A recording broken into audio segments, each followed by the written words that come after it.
माताजी नमस्कार। नमस्कार जी। क्या नाम है जी आपका? मेरा नाम खेमा शर्मा है। कहाँ से आए हैं आप? मैं शिमला हिमाचल प्रदेश से आई हूँ। संत रामपाल जी महाराज से नाम दीक्षा आपने कब ली?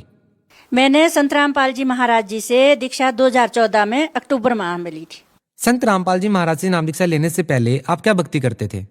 मैं संत रामपाल जी महाराज जी की दीक्षा लेने से पहले बहुत सारी भक्ति करती थी, जिसका मैं कुछ थोड़ा सा डिटेल से बताना चाहती हूँ कि मैंने 2001 में मेरी पति की डेथ हो गई थी। उसके बाद मैंने जितने भी व्रत, जितनी भी पूजाएं माता की, ब्रह्मा विष्णु महेश, जितनी भी मतलब जो भी हमारे हिमाचल में बहुत ज्यादा भक्ति चलती है देवताओं की, वो करती थी।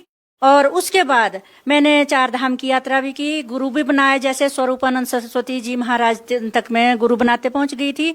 और इसके बाद फिर मुझे कहा गया कि भाई आप 4 धाम की यात्रा करो। फिर मैंने 4 धाम की यात्रा की और उसके बाद फिर कहा कि अब आप ये भागवत कथा करो। तो भागवत कथा फिर दंडी स्वामी काशी से बुला के मैंने भागवत कथा भी की। माताजी आप इतनी भक्ति कर रहे थे, आपने शंकराचार्य स्वरूपानंद सरस्वती जी से आपने गुरु मंत्र लिया हुआ था, 4 धाम की यात्रा आपने की, तीर्थ यात्रा आपने की, आप इतनी सारी भक्ति पहले कर ही रहे थे, तो फिर संत रामपाल जी महाराज जी से नाम दीक्षा क्यों ली? मैंने भागवत कथा करवाई तो उसके बाद मैंने सोचा कि ये जो मैंने भक्ति इतनी सारी की है, जो भागवत कथा की है, कृष्ण भगवान मोक्ष प्राप्ति करते हैं, तो फिर मैंने सोचा कि भाई फिर मेरे जो मोक्ष क्यों नहीं हुआ, मेरा कृष्ण भगवान ने मुझे दर्शन क्यों नहीं दिए, मेरे मन में शंका रह गई। फिर क्या हुआ कि इसके बाद 10-15 दिन या महीना बाद टीवी लग गया। जैसे ही टीवी लगा उसमें संत रामपाल जी महाराज जी का सत्संग चल रहा था। तो मैं गीता, ये वेद पुराण सारे पढ़ती थी पहले।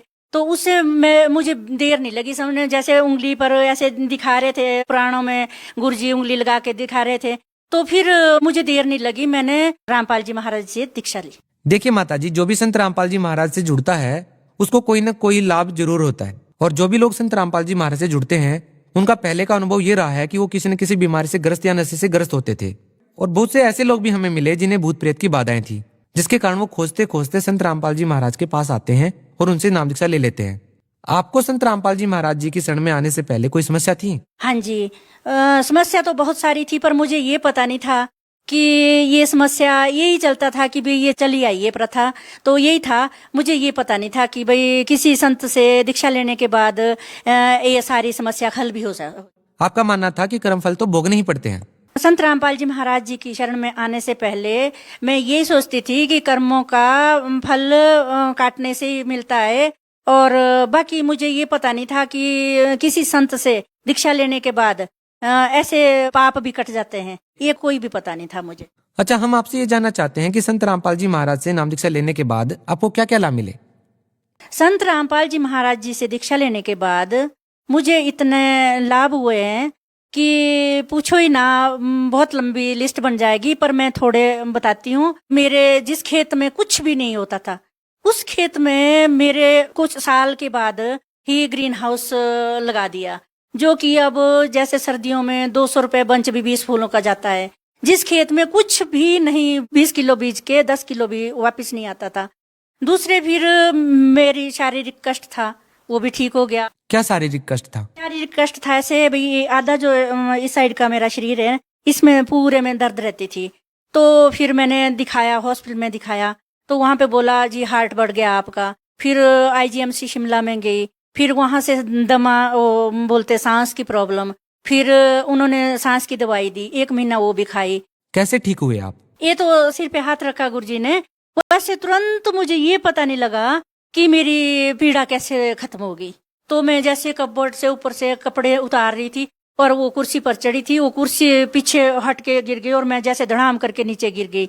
जैसे ही मैं नीचे गिरी, वैसे मेरी रीढ़ की हड्डी की जो पूंछ होती है उसमें मेरे वो थोड़ा दराड़ वगैरह आ गई। और जी उसके बाद तो मेरा बुरा हाल हो गया, और फिर ना मैं उठ सकूं, ना बैठ सकूं, ना मैं कुछ भी ना कर सकूं। फिर जो गाय भी थी वो भी मुझे देनी पड़ी। थोड़े दिनों बाद फिर सत्संग शुरू हो गया गुरुजी का, संत रामपाल जी महाराज जी का। तो जब सत्संग शुरू हुआ, फिर जो पट्टी चलती है नीचे, उसके ऊपर जो फोन नंबर आते हैं उन पे मैंने वो फोन किया। फिर वहां से बताया कि आपके शिमला में नामदान केंद्र खुल चुका है। शिमला में जो नामदान केंद्र है वहां पे गई, वहां पे नाम दीक्षा सतनाम जब से लिया मैंने, तो उसके बाद मेरा जो भी रीढ़ की हड्डी का दर्द था उसका ये पता नहीं चला कि मेरा किस टाइम वो गायब हो गया, कोई पता नहीं चला। इस तरह से मेरी दर्द ठीक हो गई। आप भगत समाज को क्या संदेश देना चाहेंगी? भगत समाज को मैं संदेश तो क्या दे सकती हूँ, पर विनती कर सकती हूँ, गुरु रामपाल जी महाराज जी की शरण में आना चाहे तो किताबें गुरु जी ने ऐसी ऐसी लिख रखी है कि उसका हिसाब ही कोई नहीं है। यहाँ तो क्या 21 ब्रह्मांड में तो क्या, परमात्मा ने तो उस सतलोक तक लिखा हुआ है जहाँ से हम आए हैं, गलती करके आए इस काल के साथ, वहां तक की इतनी वो लिखी हुई है। अगर उसको पढ़े और जी जो सत्संग आता है रामपाल जी महाराज जी का, तो उसको सुने तो सब कुछ पता लग जाएगा। भक्त समाज से विनती करती हूँ कि आप रामपाल जी महाराज जी की शरण में आओ और अपना कल्याण करो। जी धन्यवाद। सत्सही।